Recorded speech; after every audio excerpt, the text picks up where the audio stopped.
ایلوڈ کپچوج Kenya میں پیدا ہوا۔ اللہ نے اسے ہرن جیسی ٹانگیں اور گھوڑے جیسے پھیپڑے دیے تھے۔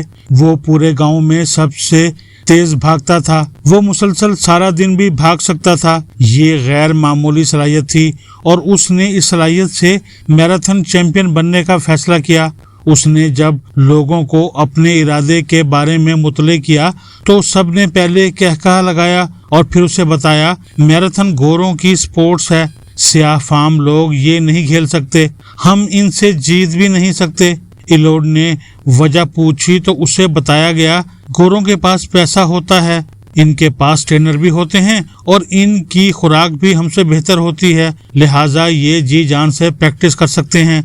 اسے یہ بھی بتایا گیا، میراتھن کے سارے ریفری، کمنٹیٹرز اور شائقین بھی گورے ہوتے ہیں، گورے گوروں کو سپورٹ کرتے ہیں، یہ سیاہ فام کو کامیاب نہیں ہونے دیتے، تم بھی یہ خواب دیکھنا بند کر دو۔ اس کے دوستوں اور بزرگوں نے یہ باتیں اتنی بار دہرائیں کہ یہ اس کے ذہن میں بیٹھ گئیں، لیکن اس کے باوجود ایتھلیٹکس اس کا جنون تھا۔ وہ سارا دن بھاگتا رہتا تھا، اس کے پاس جوتے نہیں تھے، وہ ننگے پاؤں بھی بھاگتا تھا، اس کے پاس گراؤنڈ نہیں تھا، وہ جنگل میں بھی بھاگتا تھا۔ اس نے میراتھن میں شریک نہیں ہونا تھا، لیکن وہ اس کے باوجود بھی بھاگتا تھا۔ بھاگنا اس کی زندگی تھا۔ وہ فارغ وقت میں جس گراؤنڈ میں بھاگتا تھا وہاں پیٹرک نام کا ایک کوچ نوجوانوں کو پریکٹس کراتا تھا۔ کوچ نے دیکھا ایک سیاہ فام لڑکا کوچنگ کے بغیر اس کے تمام اسٹوڈنٹ سے زیادہ تیز دوڑتا ہے۔ اس نے ایک دن اسے روک کر انٹرویو کیا تو پتہ چلا یہ لڑکا غریب خاندان سے تعلق رکھتا ہے، دن کے وقت والدین کے ساتھ محنت مزدوری کرتا ہے اور شام کے وقت دوڑنا شروع کر دیتا ہے۔ پیٹرک کو اس پر رحم آ گیا، اس نے اسے اپنی کلاس میں شامل کر لیا اور وہ اسے ایتھلیٹس کی بنیادی تکنیکس سکھانے لگا۔ لڑکا پیدائشی سپورٹس مین تھا، یہ بہت جلد تمام تکنیکس سیکھ گیا، جس کے بعد پیٹرک نے اس کا نام کینیا کی اگلی میراتھن میں لکھوا دیا۔ وہ میراتھن میں شریک ہوا لیکن ہار گیا۔ اس کی ہار نے کوچ کو ڈسٹرب کر دیا۔ کیونکہ وہ جانتا تھا اس میں کینیا کے تمام ایتھلیٹس سے زیادہ پوٹینشل ہے، اس کا مقابلہ کوئی نہیں کر سکتا۔ کوچ نے میراتھن کی ریکارڈنگ منگوائی اور دیکھنا شروع کر دی۔ وہ بار بار ٹیپ دیکھتا تھا اور کپچوج کو دیکھتا تھا۔ اس نے نوٹ کیا دوڑتے وقت جو ہی کوئی گورا کھلاڑی اس کے قریب آتا تھا تو اس کی سپیڈ کم ہو جاتی تھی، جبکہ یہ تمام سیاہ فام کھلاڑیوں کو آسانی سے پیچھے چھوڑ دیتا تھا۔ یوں محسوس ہوتا تھا گورے کو دیکھ کر اس کا گیئر ڈاؤن ہو گیا ہو۔ کوچ بار بار ٹیپ دیکھتا رہا اور یہ سوچتا رہا آخر ایشو کیا ہے، یہ گورے کھلاڑی کو دیکھ کر آہستہ کیوں ہو جاتا ہے، اس کا سانس کیوں پھول جاتا ہے۔ بار بار ٹیپ دیکھنے کے بعد پتہ چلا یہ ذہنی طور پر سفید فام کھلاڑیوں سے خائف ہے، یہ ان سے گھبراتا ہے اور اس وجہ سے اس کی سپیڈ کم ہو جاتی ہے۔ یہ ایک دلچسپ صورتحال تھی۔ کوچ نے اس کا انٹرویو شروع کیا تو پتہ چلا اس نے جب بھاگنا شروع کیا تھا تو تمام لوگوں نے اسے بتایا تھا ایتھلیٹکس گوروں کی سپورٹس ہے، اس میں صرف گورے جیتتے ہیں، لہٰذا بھاگتے ہوئے جو ہی کوئی گورا اس کے قریب پہنچتا ہے تو آٹومیٹک اس کی سپیڈ کم ہو جاتی ہے۔ کوچ نے اسے سمجھانا شروع کیا لیکن صورتحال جوں کی توں رہی۔ کوچ نے مجبوراً سپورٹس سائیکالوجسٹ سے رابطہ کیا۔ اس نے کپچوج کو اسٹڈی کیا تو پتہ چلا گوروں کا غلبہ اس کے سب کانشیس میں چلا گیا ہے، یہ اب جتنا چاہے کوشش کر لے اس کا سب کانشیس اسے ہلنے نہیں دے رہا۔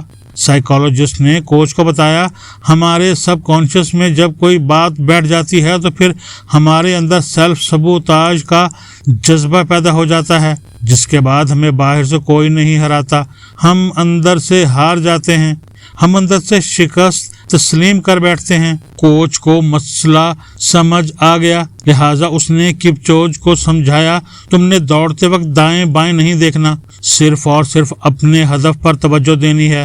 دوسرا، تم نے یہ گنتے رہنا ہے تم نے کتنے سیاہ فام باشندوں کو پیچھے چھوڑا۔ کپچوج کوچ کی بات کو سیریس لیتا تھا، لہٰذا اس نے یہ مشورہ پلے باندھ لیا اور نتائج نے سب کو حیران کر دیا۔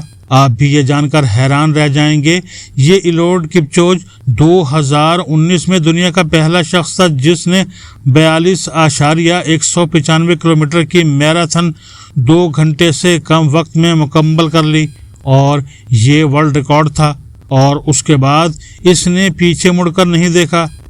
آپ اگر آج اس کے ریکارڈز اور ایوارڈز دیکھیں تو آپ کی آنکھیں اور دماغ تھک جائے گا، لیکن اس کے ریکارڈز اور ایوارڈز کی فہرست ختم نہیں ہوگی۔ میں آگے بڑھنے سے قبل آپ کو یہ بھی بتاتا چلوں، میراتھن 42.195 کلومیٹر کیوں ہوتی ہے۔ 1908 میں کوئین الیگزینڈرا برطانیہ کی ملکہ تھی۔ 1908 میں لندن میں اولمپکس ہوئی۔ ملکہ نے حکم جاری کیا میراتھن ونڈسر کاسل کے لان سے سٹارٹ ہوگی اور وائٹ سٹی اسٹیڈیم میں رائل باکس کے سامنے ختم ہوگی۔ اس حکم کی 2 وجوہات تھیں۔ ملکہ چاہتی تھی جب ریس شروع ہو تو اس کا خاندان ونڈسر کاسل کی کھڑکی سے ریس دیکھ سکے، اور جب یہ ختم ہو تو ملکہ اور اس کا خاندان رائل باکس میں جیتنے والے کھلاڑی کو دیکھ سکیں، اور دوسری وجہ ملکہ کامیاب کھلاڑی کو سب سے پہلے دیکھنا چاہتی تھی۔ ماہرین نے کھڑکی اور باکس کے درمیان کا فاصلہ ماپا تو یہ 26 میل اور 385 میٹر یعنی 42.195 کلومیٹر تھا۔ یوں میراتھن 42.195 کلومیٹر ہو گئی۔ میں کپچوج کی طرف واپس آتا ہوں۔ ایلوڈ کپچوج سب کانشس کے سیلف سبوتاج کا شکار تھا۔ اب سوال یہ ہے، یہ کیا بلا ہوتی ہے؟ ہمارے دماغ کے 2 حصے ہوتے ہیں، کانشس اور سب کانشس۔ کانشس صرف معلومات اکٹھی کرتا ہے، جبکہ سب کانشس اسے پروسیس کر کے ہمارے یقین کا حصہ بناتا ہے۔ ہماری زندگی کا 90% حصہ سب کانشس کے کنٹرول میں ہوتا ہے۔ ہم مسلمان اور پاکستانی ہیں، ہم کیا کر سکتے ہیں اور کیا نہیں، یہ سارا ڈیٹا ہمارے بلیف سسٹم یا سب کانشس کا حصہ ہوتا ہے۔ بچوں کا کانشس اور سب کانشس پیدائش کے بعد کورا کاغذ ہوتے ہیں، ہم سب مل کر اسے بھرتے ہیں یا پر کرتے ہیں۔ بچے ہمیں دیکھ اور سن کر زبان سے لے کر عادتوں تک ہر چیز سیکھتے ہیں، اور یہ آگے چل کر ان کا بلیو یعنی یقین بنتا ہے، اور یہیں سے ان کی کامیابی اور ناکامی کا سفر شروع ہوتا ہے۔ کپچوج کو اس کے ماحول نے اتنی بار گوروں سے ڈرایا تھا، اسے اتنی مرتبہ یہ بتایا گیا تھا کہ ایتھلیٹکس گوروں کی سپورٹس ہے، تم سیاہ فام ہو اور تم خواہ کتنا ہی تیز دوڑ لو تم کامیاب نہیں ہو سکتے، اور یہ بات بار بار دہرانے کی وجہ سے اس کے سب کانشس میں چلی گئی، جس کے بعد یہ جو ہی کسی گورے کو دوڑتا ہوا دیکھتا تھا تو اس کا سب کانشس اسے پیغام دے دیتا تھا، تم اس گورے سے نہیں جی سکتے، تمہیں زیادہ توانائی ضائع کرنے کی ضرورت نہیں، اور اس کے بعد اس کے پھیپھڑے خود بخود ڈھیلے پڑ جاتے تھے اور ٹانگوں کی توانائی کم ہو جاتی تھی۔ یوں اس کے ساتھ بھاگنے والا گورا اس سے آگے نکل جاتا تھا۔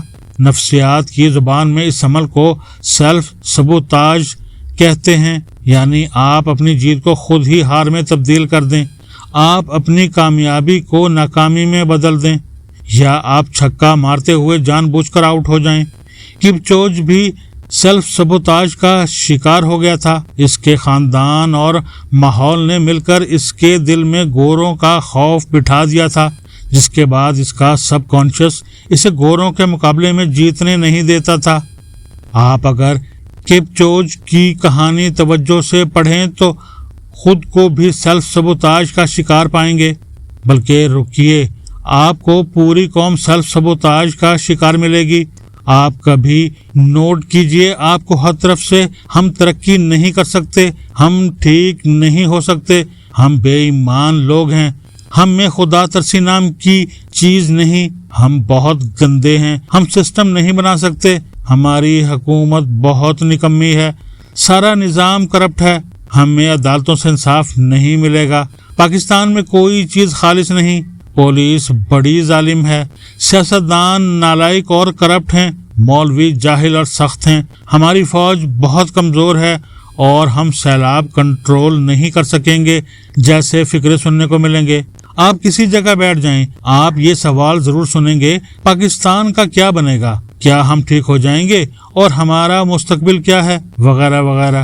آپ حد ملاحظہ کریں، ہم نے 10 مئی کو جب بھارت کو شکست دی تھی تو پورے ملک نے کہنا شروع کر دیا تھا اگر چین ہماری مدد نہ کرتا تو ہمیں بڑی مار پڑتی۔ یہ کیا ہے؟ یہ سیلف سبوتاژ کی آخری سٹیج ہے، اور اس سٹیج میں انسان ہو یا ملک یہ اپنا اعتماد مکمل طور پر کھو بیٹھتا ہے، اور ہم بدقسمتی سے اس عمل سے گزر رہے ہیں۔ بالخصوص ہماری کرکٹ ٹیم کے سب کانشیس میں یہ بات بیٹھ چکی ہے، ہم بھارت سے نہیں جیت سکتے، چنانچہ ہم جیتا ہوا میچ بھی ہار جاتے ہیں۔ ہم اگر واقعی زندہ رہنا چاہتے ہیں یا ترقی کرنا چاہتے ہیں تو پھر ہمیں سیلف سبوتاژ سے باہر آنا ہوگا، ہمیں اپنے اوپر اعتماد کرنا ہوگا، اپنے قدموں پر کھڑا ہونا ہوگا۔ اگر ایلیوڈ کپچوج تھوڑی سی حکمت عملی بدل کر کامیاب ہو سکتا ہے تو پھر ہم من حیث القوم یہ کیوں نہیں کر سکتے؟ ہم بھی کر سکتے ہیں، بس ہمیں حکمت عملی اور جیت کو اپنا یقین بنانا ہوگا، اور پھر چند برسوں میں وہ ہو جائے گا جو ہم نے سوچا بھی نہیں ہوگا۔